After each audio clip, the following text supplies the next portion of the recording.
Yo, what's going on, guys? Welcome to the United Truth, and this is your UT Daily. And we're going to break down exactly what the title is saying. And it's Ole Gunnar Solskjaer. He's literally on the brink. Now, this isn't no knee-jerk reaction. If you know how I feel about Ole Gunnar Solskjaer, you'll know exactly what I think in general. But I do believe now Ole is literally on the brink with nowhere to turn. I can always feel that someone's on the brink anyway when they start to make excuses after a game. Before the game, I read something where he was saying basically the season starts now. No, Ole, the season started eight games ago. Someone needs to remind him of that. But apparently the season starts now. When you still don't get a tune after you do this sort of rallying cry, then you know that you're literally in some serious trouble. Now, the reason why I'm saying this is a couple of weeks ago, it was written that it was in the MEN, and it was basically suggesting that Pochettino has been sounded out. Now, it's getting closer to the end with Ole. You won't have heard it here first, but in general, just remember exactly what I'm saying and exactly why I'm saying it. Right, so I think Ole, especially with so many games coming up, so many quickfire games, I don't even think he gets away with a draw against Southampton. I believe that the performance against West Bromwich Albion has pushed him even closer. Forget about the points. Forget about listening to any of the deluded United fans that are saying just, treat Ole like he's a biblical character. So basically, it's blind faith. So if you believe that Moses lived to his 800 years old, then you'll probably believe that Ole is going to turn this round.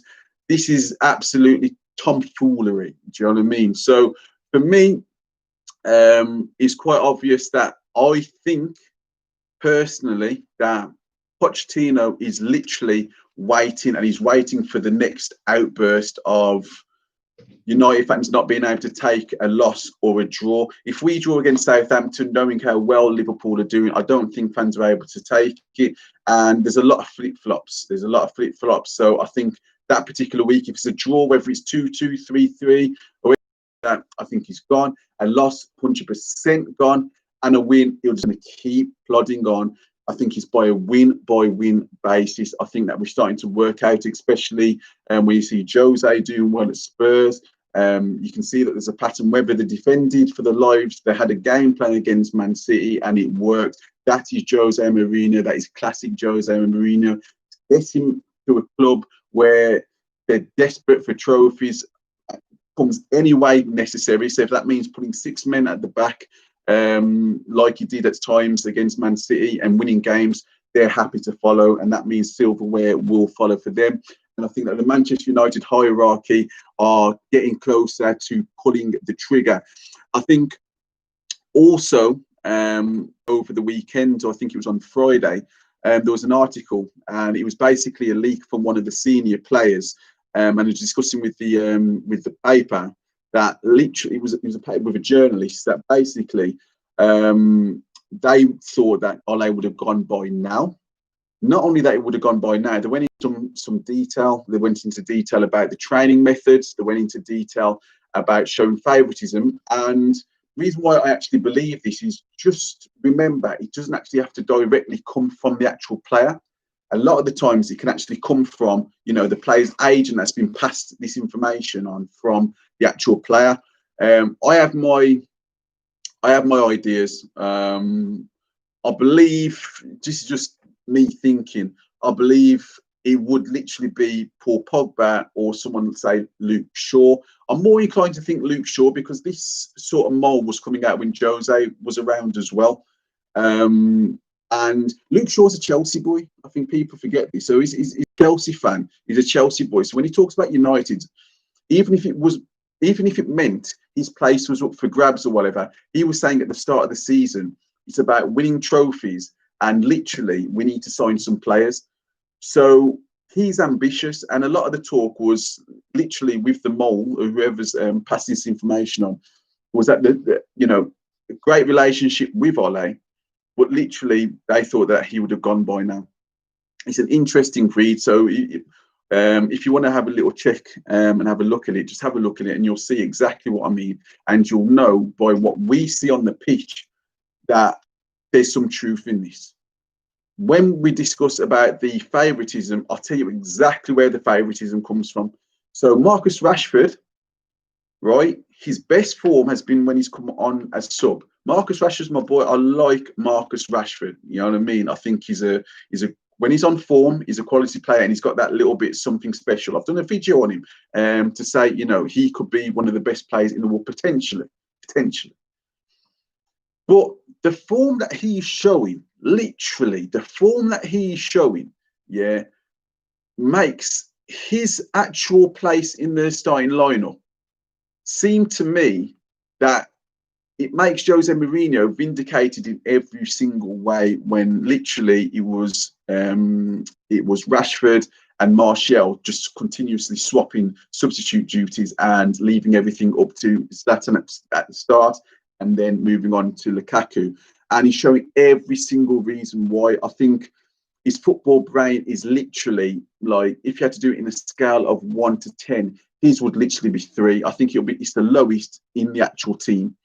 Because I think he thinks he's doing right by, you know, when he's receiving the ball, he's just passing it back when sometimes he could turn on the half turn, but instead he's passing it back because he thinks that's the neat thing to do. I don't always have to run at players, which is true. You don't always have to run at players, but you still have to run at players. And I was talking to my mate about this. He was an Albion fan, and I said, literally, I think it was Nathan Ferguson had the easiest game of it against Albion. And let's be honest, Marcus Rashford, the only time that he's not started was when Bruno didn't start. Now, we've all played football. I think most people who are watching this would have played football. You know, when you're a first teamer and you're literally on the bench ready to come on, you know you're going to come on around about 60, 70 minutes. Everyone's tired. And obviously, Marcus Rashford scored his hat-trick against Leipzig. He scored a goal against, it wasn't Wigan, it was not Everton, it was Brighton in the Carabao Cup. But it wasn't a situation where he was ever dropped. I don't think Ole's got any sort of problem dropping Pogba. And this isn't a Pogba thing because, like, I'll get onto Pogba shortly, but he's got no hesitation to drop Pogba to save his job. But he's happy to play Marcus Rashford because for some reason, Marcus Rashford, when he knows that Ole's job's on the line, then you see a bit more from Marcus Rashford. His back's against the wall, Marcus Rashford. Apart from those games, whether it's Newcastle or whether it's Everton, it's testimonial Marcus Rashford. Testimonial Marcus Rashford is literally a virus in the starting 11. He goes at his own pace. He slows the game down, which doesn't suit him. Trying to be too clever for what he actually is. Do what you're good at. Yeah, he dropped his shoulder when he had the shot in the second half. Well done, brilliant. Do a little bit more of that if that's what you do. But that was the only thing that you literally did. Then he had a chance. Again, you have to finish these sort of chances. The British media was building it up a couple of seasons ago. Marcus Rashford's the England number 9, and why is he not playing there? Why is Jose not playing, given his favourite position? Lukaku's this, Lukaku's that. But the fact of the matter is this: like, Marcus Rashford only plays in fits and starts, and it seems as though Ole Gunnar Solskjaer's job has to be on the line for Marcus Rashford to truly show up when he starts. He can show up when the opposition defence have slowed down. The game's opening up. We might be 1 goal up, and then you bring on Marcus Rashford when the team's pushing on. Or let's break it down like this: you got Lukaku and you got Marcus Rashford, who polar opposites. You got Lukaku, who doesn't score against the top 6 in the Premier League, but he's a flat track bully and he'll get his brace and he'll score his goals. Or there's Marcus Rashford, who, you know, it was a couple of seasons ago now, but against Liverpool, he scored his brace. Against Man City, we've seen him tear Man City apart on a few occasions. We've seen it against Spurs, maybe not this season, but we've seen it against Spurs. We've seen it against Chelsea. I haven't seen it so much against Arsenal, but again, they're backs against a wall type team with less space. So this is suggesting to me And this is where Martial's not as bad. But it suggests to me that Marcus Rashford can only play certain games when there's opening space, because it's not his fault. Not all of it's his fault, but he thinks he's being coached really well. And this is why I feel sorry for Marcus Rashford. He thinks he's being coached really well because he likes Ole Gunnar Solskjaer. But in reality, he's not being coached well, because he would know there would be certain patterns of play that he'll be working with Telles. There'll be certain patterns of play that he'll be working with Luke Shaw, as well as your midfielders. And there'll be passing triangles like you see from the top teams that you'll see every single game. But we haven't got that. It's literally Marcus Rashford gets the ball. He thinks he's going to go and try to take a player on, and he thinks he's doing the right thing, and you pass it slow. You pass it slow, then he might not even make a run. So he's kind of like he's passed it, he looks neat and stuff like that. We've kept the ball, but that's not what he's paid for to you. That's not why we pay you 250k. When you got someone like Ronaldo who's on 100, who's trying to get a contract extension for 105k, then and I'm not even moving on to Mane, who's probably on about 150. You need more. If you're on 250k a week, you need more. You need loads more. And especially for Marcus Rashford, it's literally, I'm not going to say no Trashford or any of those sort of nicknames that I do hear bantered around. But fact of the matter is, Ole Gunnar Solskjaer is terrible for somebody like Marcus Rashford, because there's games that he should not be starting in. It's the same as Man City. There's games that he doesn't play with Mahrez. We had Mahrez, who's got more of a trick, who can beat his fullback, who's better at dribbling, but Mahrez won't play every single game. So, and Man City been finishing above us, but we play Marcus Rashford every game, but they don't play Riyad Mahrez every game. Dan James is playing a bit better for Wales. For me, why not play him? Why not play him?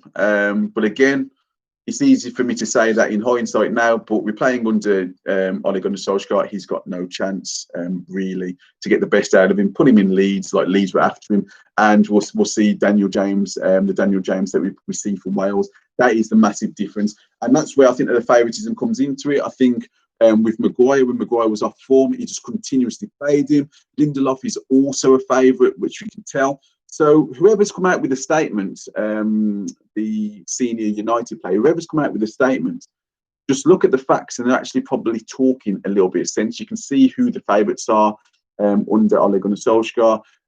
So there is literally Marcus Rashford. You can say Lindelof's one. You can say Maguire's one. To an extent, McTominay, but I don't think he minds taking him out too much. But you would say definitely those guys, definitely those guys. Martial is coming into that sort of bracket, but I think what we'll find in the next week or so, Martial might find a little bit of time on the bench because he has not been playing well. But like the title said, Ole Gunnar Solskjaer, for me, is literally, he's one draw or one loss away from everyone going hysterical. And it's due to the fact that he set himself up. And obviously, you've got to blame the players, but he set himself up by the performance against Albion. The performance against Albion, when you feel as Manchester United manager, you still need two defensive midfielders to play against West Bromwich Albion, who haven't even won a game in the Premier League. And then you scrape through 1-0 and was very lucky, even though I didn't think it was a penalty. The fact of the matter, it was given and it wasn't clear and obvious, so he should have stood. Then this manager, he has to go. He has to go. And like I always think, I think a lot of people may well have watched a lot of fairy tale movies when they were kids or whatever, grew up under Sir Alex Ferguson, and for some reason they've got some sort of special idea that Ole Gunnar Solskjaer is going to follow exactly the same as Sir Alex Ferguson, and he's going to be a Don for the next 26 years. Guys, it's literally not happening. It's literally not going to happen. So why are we going to prolong this? Why am I going to keep hearing? If you see any of my podcasts that I've done, I don't want to keep hearing about it. The manager hasn't been back. The fact of the matter is that we had 110 million centre-back pairing yesterday, and we still have to, on Saturday, and we still have to pay 2 holding midfielders. Everything I keep saying to you guys is going to happen. So for me, what we need to do, every single manager, and I'll break down every single manager that we've employed since Sir Alex Ferguson has gone, had their issues. For whatever reason, they weren't the right manager. Pochettino is the right manager, and his body of work is not just at Spurs, it's at Southampton as well. We need a clear style, and a clear vision. The problem with Ole Gunnar Solskjaer, and the problem with all the managers that we've had, is literally you've got, LVG, I saw his style, but we've got LVG who apparently wanted Neymar and thought that coming to Manchester United we'd be able to get all these players. In the history of Manchester United, did we get Brazilian Ronaldo? Did we get Zidane? No, we didn't get any of them players. So you've got people living on cloud cuckoo land. Then you move from one philosophy then to Jose Mourinho's, where he hasn't got time for. It's just like at Spurs, he didn't have time for that Paris. Everyone was calling for him to play that. Was it Paris or whatever his name is? He's like, no, I need established players. Get me Bale, yeah. Get me the guy from Benfica, and that's it. And that's it. Get me those guys. I've got no time for power. I've got no time to bring all these players through. I'm about winning. So at Manchester United, that would have been no Rashford. There would have been no Martial. It's the wrong club for him, whereas Spurs is the right club. So we've gone from that to that.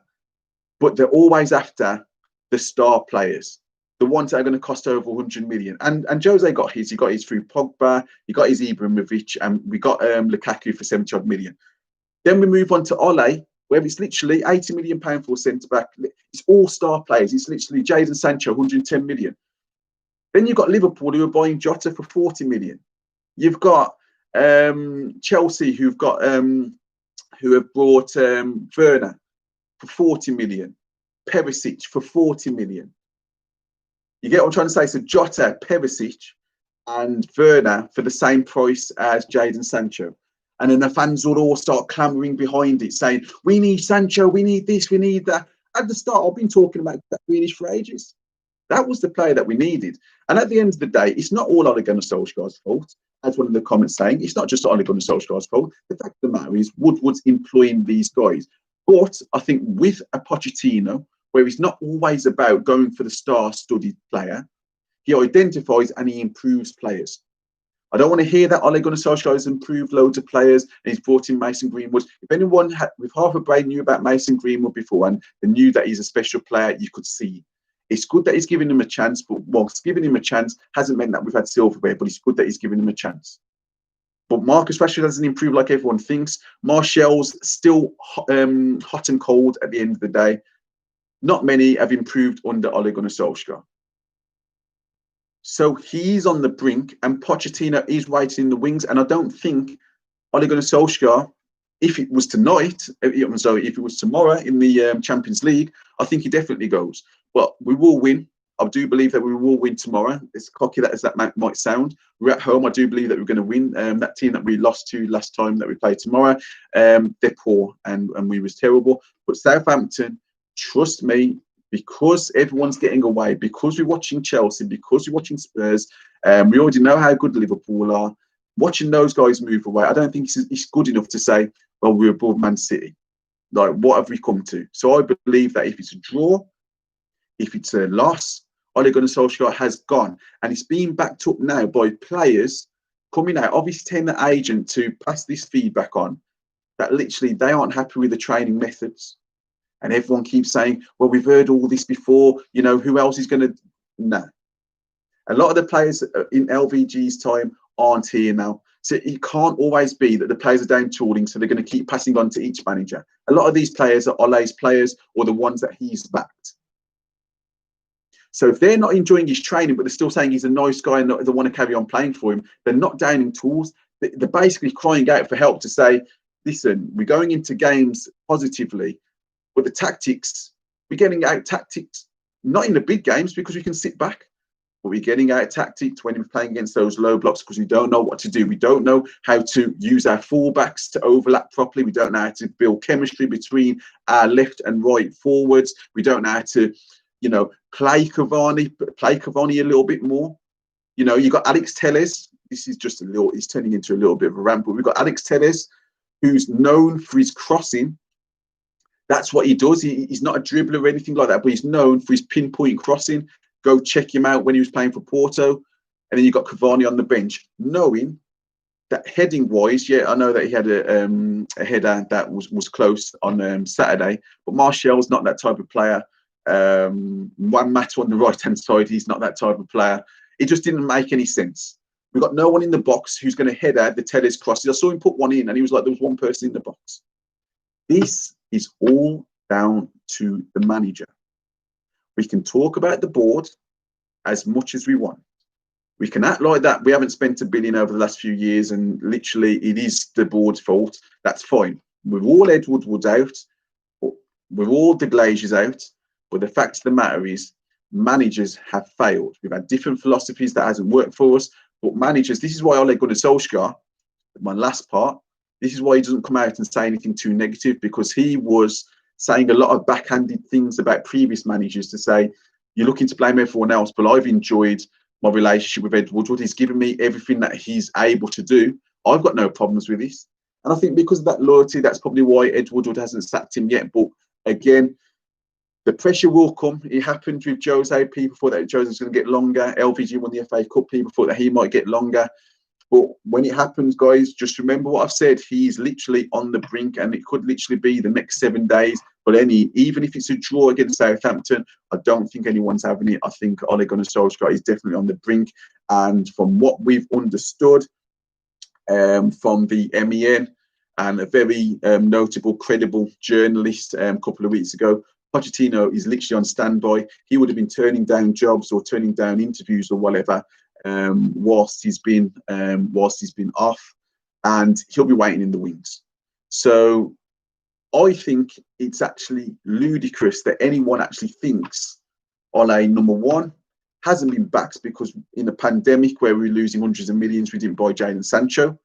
Number two, most of these fans had got so fixated on Jadon Sancho that they missed the point that we wasn't getting Jack Grealish, who for me, because he's so comfortable holding onto the ball and playing anywhere on the field and comfortable on the ball anywhere across the field, he would have been starting above most of the players that we're seeing playing right now. And everyone became a bit cocky because we won a few games.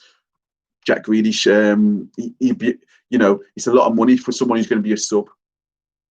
It's crazy.